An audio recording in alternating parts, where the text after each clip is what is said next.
আমন্ত্রণ জানাচ্ছি প্রিয় দর্শক মানচিত্রের নিয়মিত আয়োজন কথোপকথনে। আজ একটাই ভিডিওতে দুটো খবর, আর এই দুটো খবরই এক জায়গায় গিয়ে মিলছে। সিএনএন এর একটি বিশ্লেষণ বলছে ডোনাল্ড ট্রাম্পের বিদায়ের সময় এসে গেছে, আর দ্বিতীয় খবরটাও ঠিক একই ইঙ্গিত দিচ্ছে, তবে অন্য পথ ধরে, আমেরিকার জনমত সমীক্ষার সংখ্যা ধরে। তাই প্রশ্নটা এখানেই, একজন প্রেসিডেন্ট যিনি নিজেকে বিশ্বের সবচেয়ে শক্তিশালী মানুষ বলে দেখান, তার একটি ঘটনা থেকে হঠাৎ বিদায়ের কথা উঠছে কেন? দর্শক বন্ধুরা, ঘটনাটা কি সেটা আগে বলি। ডোনাল্ড ট্রাম্প তুরস্কে গিয়েছিলেন ন্যাটোর সম্মেলনে। ফেরার সময় আচমকা তার নিরাপত্তা নিয়ে আশঙ্কা তৈরি হয় যে বিমানে তিনি ফিরছেন সেটাতে ক্ষেপণাস্ত্র হামলা হতে পারে, এমন আশঙ্কা। আর ভয়টা ছিল ইরানকে নিয়ে। তারপর যা হয়েছে সেটাই আসল খবর। বিমানে যাত্রীদের জন্য যে খাবার তোলা হয়, সেই খাবার যে বড় কন্টেনারে করে আনা হয়, ট্রাম্প সেই পাত্রের ভিতরে লুকিয়ে বসেন।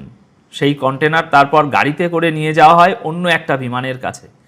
সেই বিমানে উঠে তিনি সরে পড়েন, আর সেই বিমানটিও নিজের র্যাডার সংক্রান্ত ব্যবস্থা বন্ধ রেখেছিল, যাতে তার গতিপথ কেউ অনুসরণ করতে না পারে, ট্র্যাক করতে না পারে। এরপর শেষ পর্যন্ত ব্রিটেনে পৌঁছে ট্রাম্প স্বস্তির নিঃশ্বাস ফেলেন। এবার আসল জায়গায় আসি।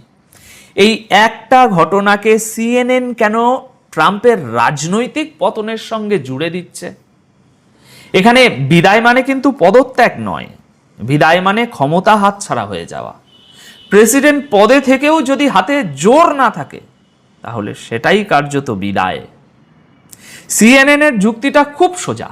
তারা বলছে, আপনি যে যুদ্ধ জিতে গেছেন বলে বারবার ঘোষণা করছেন, সেই যুদ্ধ তাহলে শেষ হচ্ছে না কেন?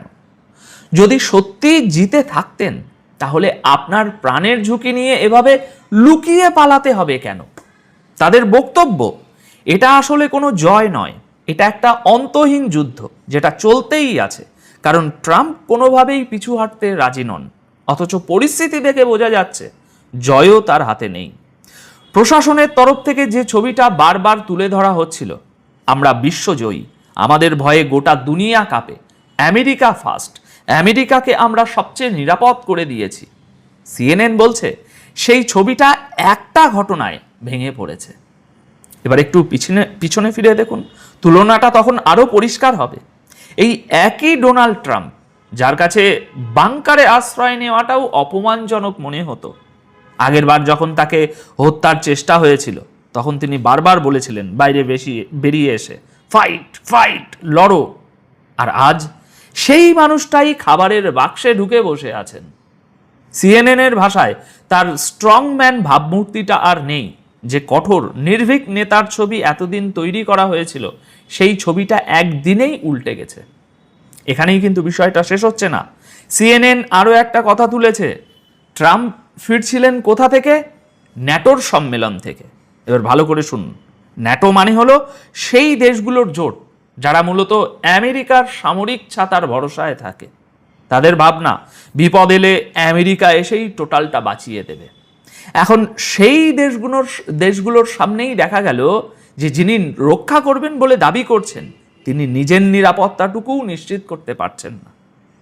এই একই প্রশ্ন উপসাগরীয় দেশগুলোর মনেও উঠবে।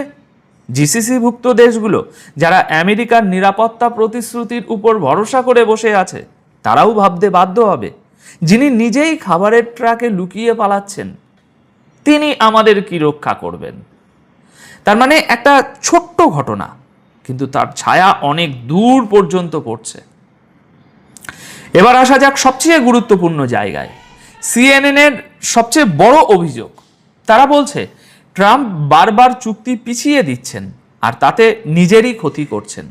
অনেক আগেই যদি একটু নমনীয় হয়ে কিছু একটা করে বেরিয়ে আসতেন, তাহলে অন্তত মুখ রক্ষা হতো, কিন্তু এখন উল্টোটা ঘটছে। বিশ্লেষণে বলা হচ্ছে, ইরান দিনে দিনে নিজের শর্ত আরও কঠিন করে তুলছে। বলা হচ্ছে, সর্বশেষ হিসেব অনুযায়ী আমেরিকার প্রায় 80% ক্ষেপণাস্ত্র প্রতিরোধ অস্ত্র অর্থাৎ ইন্টারসেপ্টর মিসাইল ইতিমধ্যেই খরচ হয়ে গেছে। ভাবুন, ঢালের 80%ই যদি শেষ হয়ে যায়, তাহলে বাকি 20% দিয়ে কতক্ষণ আটকাবেন? সিএনএন এর বিশ্লেষণে আরও দুটো কথা বলা হয়েছে। প্রথমত, ইরান ঝাঁক বেঁধে হামলা করে, একসঙ্গে বহু ক্ষেপণাস্ত্র ছুড়লে প্রতিরক্ষা ব্যবস্থা বিভ্রান্ত হয়ে পড়ে, কোনটা আটকাবে সেটাই ঠিক করতে পারে না। দ্বিতীয়ত, তাদের কিছু ক্ষেপণাস্ত্রের গতিপথ এমন যা প্রতিরক্ষা ব্যবস্থাকে ফাঁকি দিতে পারে। মাঝপথে গতি বদলায়, থমকে যায়, তারপর আবার এগোয়, ফলে হিসেব করে আটকানো কঠিন হয়ে দাঁড়ায়। আর এই কারণেই বলা হচ্ছে ট্রাম্প সেদিন ভয় পেয়েছিলেন। এর সঙ্গে আর একটা প্রশ্ন জোরালোভাবে উঠছে। এই ঘটনার সবচেয়ে অস্বস্তিকর দিকটা এবার শুনুন। সিএনএন লিখছে, সিক্রেট সার্ভিস ট্রাম্পকে বাঁচিয়ে নিয়ে গেছে, সেটা তাদের কাজ, বোঝা গেল।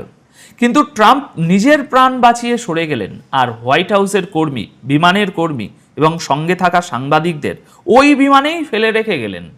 অর্থাৎ সত্যিই যদি হামলা হতো, ট্রাম্প বেঁচে যেতেন, বাকিরা মারা যেতেন।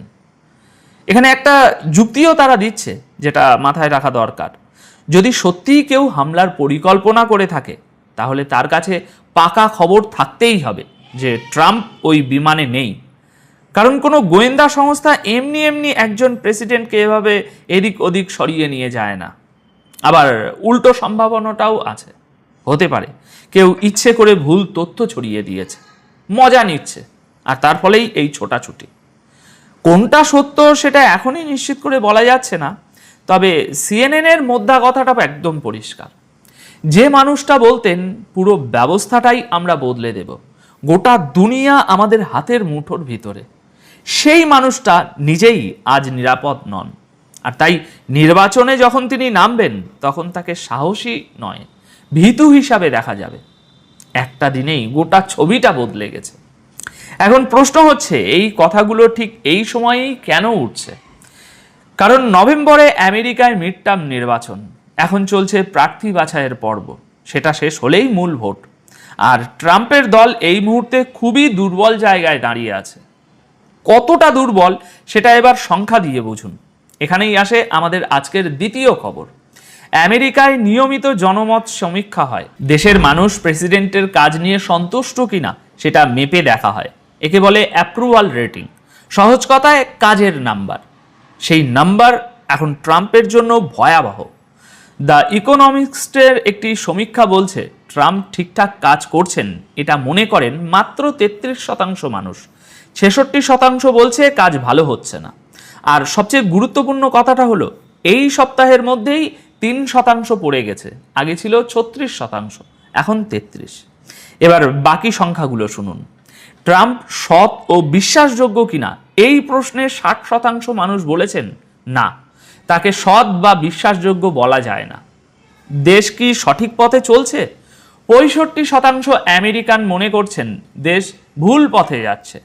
80 বছর বয়সে কারো প্রেসিডেন্ট থাকা উচিত কিনা, এই প্রশ্নে 53% মানুষ বলেছেন উচিত নয়।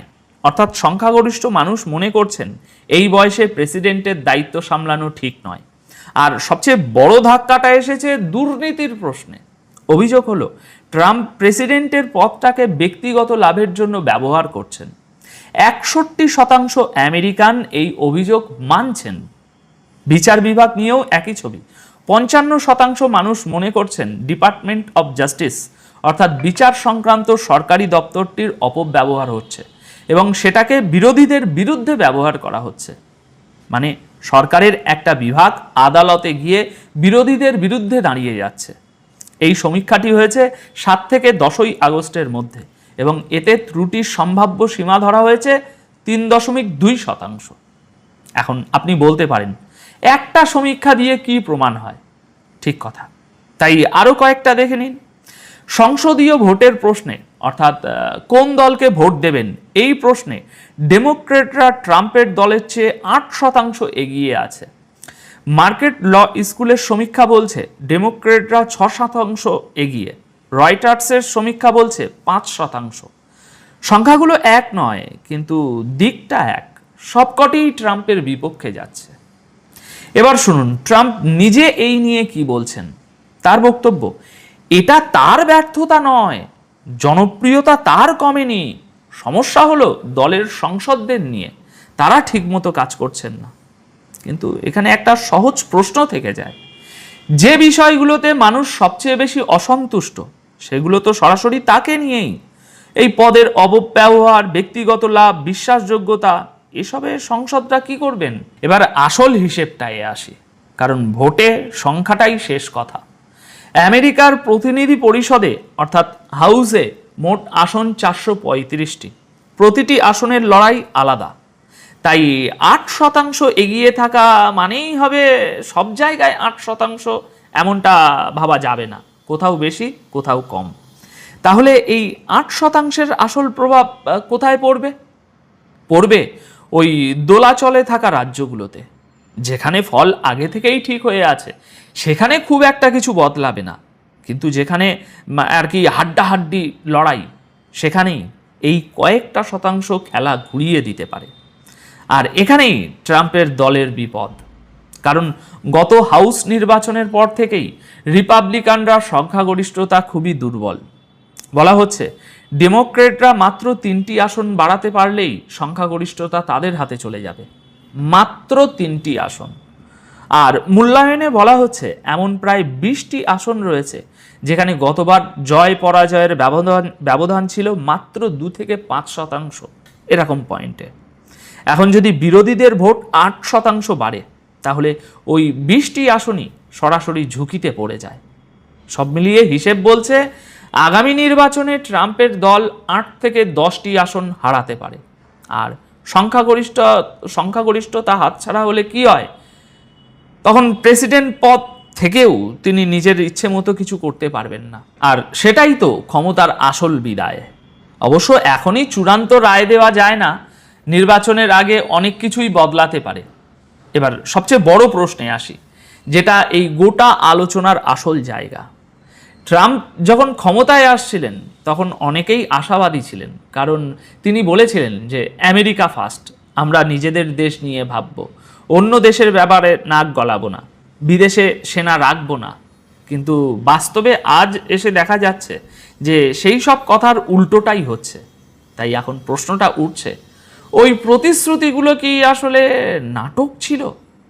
তুরস্ক থেকে খাবারের বাক্সে লুকিয়ে ফেরার ঘটনাটাই প্রমাণ করে দিয়েছে যে ট্রাম্পের ওই কঠোর নেতার ভাবমূর্তিটা ফাঁপা ছিল, এবং তাতে ন্যাটো থেকে উপসাগরীয় দেশ পর্যন্ত আমেরিকার নিরাপত্তা প্রতিশ্রুতি নিয়েই প্রশ্ন উঠে গেছে।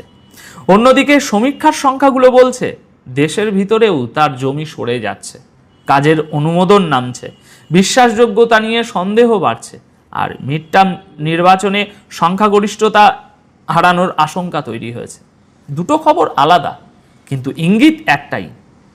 এখন আমার প্রশ্নটা আমার কাছে, দেখুন, একজন নেতার ভাবমূর্তি ভেঙে পড়া আর তার ক্ষমতা হারানো, এই দুটো কি সত্যি এক জিনিস? নাকি ভাবমূর্তি ভেঙে যাওয়ার পরেও ডোনাল্ড ট্রাম্প নভেম্বরের নির্বাচনে ঘুরে আবার দাঁড়াতে পারেন?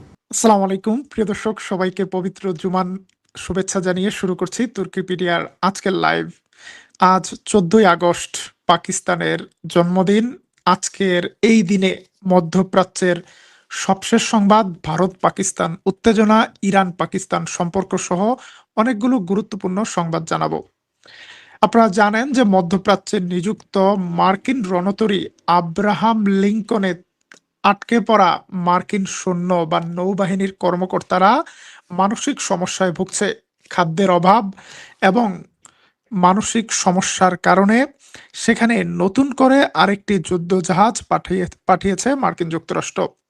ইউএসএস জর্জ ওয়াশিংটন নামের এই যুদ্ধজাহাজটি আব্রাহাম লিঙ্কনের নাবিকদেরকে সাপোর্ট দিতে পাঠানো হয়েছে। অন্যদিকে আব্রাহাম লিঙ্কনে থাকা বেকায়দা পরিস্থিতিতে থাকা মার্কিন সেনাদেরকে ব্যঙ্গ করে নতুন ভিডিও প্রকাশ করেছে ইরান। ঠিক অ্যানিমেশন ভাবে ইরানের এই সাইকোলজিক্যাল ওয়ারফেয়ার চলছে। ইরানের অ্যানিমেশন ভিডিওতে দেখা যাচ্ছে মার্কিন সেনাদের পাতে ভাত নেই, গায়ে কাপড় নেই, টয়লেটে পানি নেই, কি দুরবস্থা। এবং সুদূর আমেরিকায় মার্কিন সেনাদের পরিবারের টেনশনের শেষ নেই। চলুন আমরা একটু সেই অ্যানিমেশন মুভিটা দেখে আসি। Look at the Lincoln, they ready to jump for score, no sure. 250 days deep and they can't. একটা ইংরেজি গানে দেখা যাচ্ছে মার্কিন সেনারা কতটা হতাশ, তারা সাগরে ঝাঁপিয়ে পড়ে আত্মহত্যা করতে চাইছে। মার্কিন রণতরী আব্রাহাম লিঙ্কনের নাবিক ও মেরিন সেনাদের মানসিক অবস্থা নিয়ে ইরানের এই ভিডিওতে দেখা যায়। তাদের প্লেটে যথেষ্ট খাবার নেই। Families at home still screaming their names. Left San Diego. তাদেরকে যখন পাঠানো হয়েছিল খুব সুন্দরভাবে, কিন্তু এখন তারা সমুদ্রের উপর থাকলেও গোসল করার জন্য পর্যাপ্ত পানি নেই। প্রচন্ড হতাশায় ভুগছে। ডোনাল্ড ট্রাম্প বড় বড় কথা বললেও নিজের দেশের সৈন্যরা নেতানিয়াহুর যুদ্ধের জন্য এক ভয়ঙ্কর পরিস্থিতির ভেতরে আছে। যে কোনো সময় ইরানের মিসাইল হামলা হতে পারে, এমন আতঙ্কের মধ্যে তাদের দিন কাটছে। No more sailors on the edge, ready to go overboard. Fighting a war that they আমেরিকায় তাদের পরিবার টেনশন করছে, তাদের সন্তানরা কি খাচ্ছে, কিভাবে আছে। 250 দিনেরও বেশি দিন ধরে আমেরিকান সেনারা এইভাবে এক অকল্পনীয় যুদ্ধে রয়েছে এবং তাদের এই দুর্দশা থেকে বাঁচতে তাদের হাতে একটাই পথ রয়েছে, তাদেরকে নিজের দেশে ফেরত যাওয়া। ইরানের ভিডিও থেকে এই ধরনের মেসেজ দেওয়া হয়েছে। অন্যদিকে মধ্যপ্রাচ্যে নতুন সফরে আসছে মার্কিন যুক্তরাষ্ট্রের প্রেসিডেন্ট ডোনাল্ড ট্রাম্পের জামাতা জারেড কুশনার। জারেড কুশনার আগামী সপ্তাহে এই সফরে ইসরায়েলে আসছে। তেল আবিবে দেখা করবে ইসরায়েলের প্রধানমন্ত্রী বেনিয়ামিন নেতানিয়াহুর সাথে। আমেরিকা বলছে গাজা প্রসঙ্গে আমেরিকা এবং ইসরায়েলের কৌশলগত লক্ষ্য একই, যদিও দুটি দেশের মধ্যে মতপার্থক্য তৈরি হয়েছে। এই মতপার্থক্য দূর করতেই জারেড কুশনারকে ইসরায়েলে পাঠাচ্ছে ডোনাল্ড ট্রাম্প। অন্যদিকে ইরানের বিরুদ্ধে নতুন করে অর্থনৈতিক চাপ বৃদ্ধির ঘোষণা দিয়েছে মার্কিন যুক্তরাষ্ট্র। সামরিকভাবে ইরানের সাথে সরাসরি সংঘাতে না গেলেও অর্থনৈতিকভাবে নতুন চাপ দেওয়ার কৌশল নিয়ে এগুচ্ছে আমেরিকা। ইরান আমেরিকার কোনো চাপেই নতি স্বীকার করছে না। হরমুজ প্রণালী এখনো বন্ধ আছে। অন্যদিকে বাবেল মানদেব প্রণালীর কাছেও চলছে তীব্র লড়াই। আনসারুল্লাহ, ইয়েমেনের আনসারুল্লাহ হুতি বাহিনী সৌদি আরবের সমর্থন পুষ্ট বাহিনীর বিরুদ্ধে তীব্র আক্রমণ শুরু করেছে। আপনারা মানচিত্রে যেমনটা দেখছেন, সৌদি আরবের সমর্থিত ইয়েমেনি বাহিনীর হাতে আছে মোচা সহ বন্দরটি। এই বন্দরে দফায় দফায় হামলার পর এবার পুরো বন্দরটি দখল করতে এগিয়ে আসছে ইয়েমেনের আনসারুল্লাহ হুতি বাহিনী এবং তারা ইতিমধ্যে দুটি শহর জয় করেছে এবং সৌদি আরব থেকে যেন কোনোভাবে কোনো ধরনের সাহায্য না পৌঁছে সেজন্য মোচা বন্দরের অবকাঠামোগুলো ধ্বংস করে দিয়েছে হুতি বাহিনী। লাল চিহ্ন জায়গাটি হুতি বাহিনীর। চতুর্দিক থেকে তারা সৌদি সমর্থিত বাহিনীকে ঘিরে ফেলছে এবং ব্যাপক কৌশলে স্ট্র্যাটেজিক এলাকাগুলোর দিকে এগুচ্ছে। হরমুজ প্রণালীতে কোনো সুখবর নেই বাবেল মানদেব প্রণালীতেও। এদিকে ইরান যেভাবে দ্রুত শক্তিশালী হয়ে উঠছে তাতে ইসরায়েল উদ্বেগ প্রকাশ করেছে। Israeli officials stunned by Iran's rapid military recovery after 2026 war. Jerusalem পোস্টের একটি প্রতিবেদনে বলা হয়েছে, ইরানের বিরুদ্ধে দফায় দফায় শত শত নয় হাজার হাজার অ্যাটাকের পরেও ইরান যে তীব্র গতিতে ঘুরে দাঁড়িয়েছে, তাদের মিসাইল প্রোডাকশন শুরু করেছে, তাতে বিস্ময়ে অভিভূত হয়ে গিয়েছে ইসরায়েলি কর্মকর্তারা। তারা মনে করছে 2027 সালের মধ্যেই ইরান তার ফুল ক্যাপাসিটি রিকভার করে ফেলবে এবং 2028 সালে ইরান ইসরায়েলের জন্য আবারও বড় ধরনের হুমকি সৃষ্টি করবে। ইরানের পক্ষ থেকে বলা হয়েছে, প্রতিদিন আমরা যতটি মিসাইল নিক্ষেপ করেছি তার চেয়ে বেশি মিসাইল প্রোডাকশন করেছি। আমাদের প্রোডাকশন অব্যাহত আছে, অব্যাহত থাকবে। বিশ্বজুড়ে ইরান আমেরিকার এই উত্তেজনায় প্রচন্ড রকম চাপে রয়েছে বাংলাদেশে জ্বালানি সংকটের কারণে লোডশেডিং এর তীব্রতা বাড়ছে। 3 থেকে 4 হাজার মেগাওয়াট বিদ্যুৎ ঘাটতিতে বেকায়দায় পড়েছে বাংলাদেশের জ্বালানি মন্ত্রী ইকবাল মাহমুদ টুকু। বাংলাদেশে শুধুমাত্র বিদ্যুৎ নয়, গ্যাস সংকটে একে একে বন্ধ হচ্ছে নিত্যপণ্যের কারখানা, বেকার হচ্ছে মানুষ। বড় বড় ইন্ডাস্ট্রিগুলো গ্যাসের সাপ্লাই পাচ্ছে না, মানুষ বাসাবাড়িতে রান্না করার পর্যাপ্ত গ্যাস পাচ্ছে না। এই সংকট কিভাবে সমাধান করা হবে তার একটা সুন্দর চমৎকার থিওরি নিয়ে এসেছে বাংলাদেশের জনপ্রিয় আম ব্যবসায়ী এবং আম জনতা দলের নেতা, বিএনপির গৃহপালিত দল আম জনতার নেতা আম তারেক, তিনি বলেছেন দিনে একবার 1 ঘন্টার জন্য বাড়ির সব বৈদ্যুতিক বাতি ফ্যান বন্ধ করে একটা বাতি ও একটা ফ্যানের নিচে পুরো পরিবার যেন আসে। কিন্তু যেই বাড়িগুলোতে দিনে 12 ঘন্টা 14 ঘন্টা লোডশেডিং থাকে, তারা কোথায় যাবে?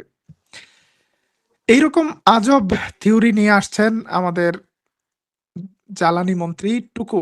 ইকবাল হাসান মাহমুদ টুকু বলছেন, গ্রামে এখন একই পরিবারের 5-6 জন মানুষ মোবাইল ব্যবহার করে। এই মোবাইলের ব্যাটারিগুলো অতিরিক্ত বিদ্যুৎ খরচ করায় বিদ্যুৎ চাহিদা অস্বাভাবিক বাড়ছে। তাহলে আগে কি মানুষ মোবাইল ব্যবহার করতো না? কিছুদিন আগে মোবাইল চালিত গাড়িকে অভিযোগ দিয়েছে, তারপর মোবাইল ব্যবহার করা মানুষদেরকে অভিযোগ দিচ্ছে। কিন্তু কুমিল্লার দেবিদ্বার আসনের সংসদ সদস্য হাসনাত আব্দুল্লাহ গতকাল হাতে কলমে দেখিয়ে দিয়েছে এইটুকু ক্ষমতা নেয়ার পর সরকারের মিসম্যানেজমেন্টের কারণে কিভাবে জ্বালানি সংকট প্রকট হয়েছে। হরমুজ প্রণালীর কারণে জ্বালানি সংকট রয়েছে, কিন্তু বাংলাদেশের যে কয়লা, সেই কয়লা হরমুজ প্রণালী দিয়ে আসে না, সেটা ইন্দোনেশিয়া থেকে আসে। বাংলাদেশের প্রয়োজনীয় এলপিজির একটা অংশ মালয়েশিয়া থেকে আসে। বাংলাদেশের পেট্রোল অকটেনের একটা বড় অংশ ইন্ডিয়া থেকে আসে। সুতরাং হরমুজ প্রণালীর গাল গল্প শুনিয়ে জনগণের কাছে পার পাওয়া যাবে না।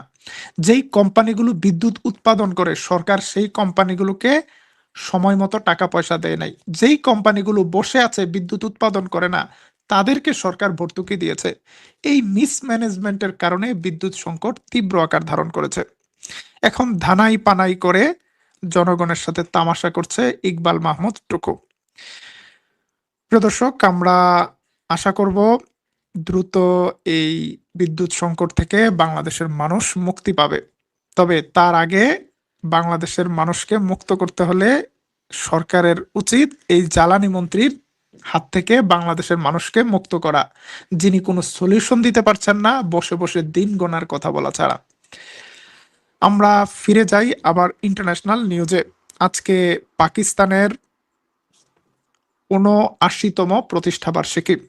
সেই প্রতিষ্ঠা বার্ষিকী উপলক্ষে ইরানের পক্ষ থেকে পাকিস্তানকে অভিনন্দন জানানো হয়েছে। ইরানের প্রেসিডেন্ট কথা বলেছেন পাকিস্তানের প্রেসিডেন্টের সাথে, ইরানের পররাষ্ট্রমন্ত্রী কথা বলেছেন পাকিস্তানের পররাষ্ট্রমন্ত্রীর সাথে। এবং পাকিস্তানের স্বাধীনতা দিবসে ইরান বলেছে, ইরান এবং পাকিস্তানের লক্ষ্য এবং স্বার্থ এক এবং অভিন্ন। আগের চেয়ে দ্বিগুণ গতিতে নিজেদের মধ্যে সম্পর্ক বৃদ্ধি করতে হবে, সহযোগিতা বৃদ্ধি করতে হবে ইরান পাকিস্তানকে, এবং স্বাধীনতা সার্বভৌমত্ব রক্ষায় দুই দেশের পাশে থাকতে হবে। পাকিস্তানে বর্ণাঢ্য আয়োজনের মাধ্যমে তাদের স্বাধীনতা দিবসের উদযাপন চলছে। তার মধ্যে 21 বারের তুপধ্বনির মাধ্যমে পাকিস্তান তাদের স্বাধীনতা দিবস শুরু করেছে।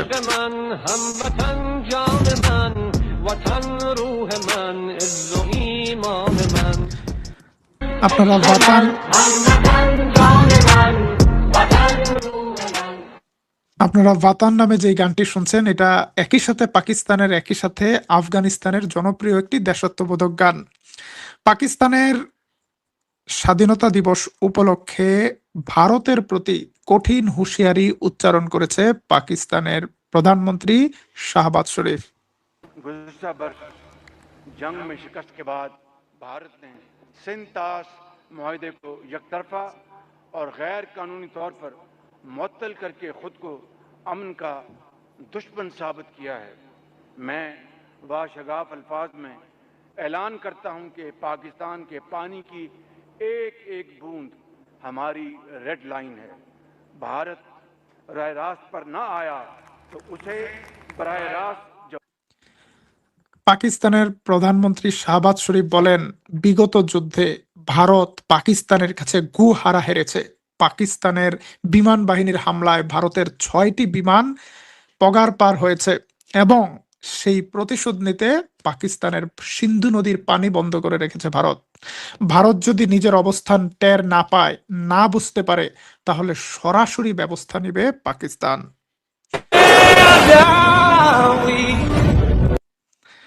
তিনি বলেন, পাকিস্তান তার অধিকার আদায়ের জন্য কখনো কোনো ধরনের ছাড় দেবে না। সিন্ধু নদীর পানি আমাদের জন্য রেড লাইন। আমরা সেটি আদায় করে ছাড়ব। প্রিয় দর্শক, 1947 সালের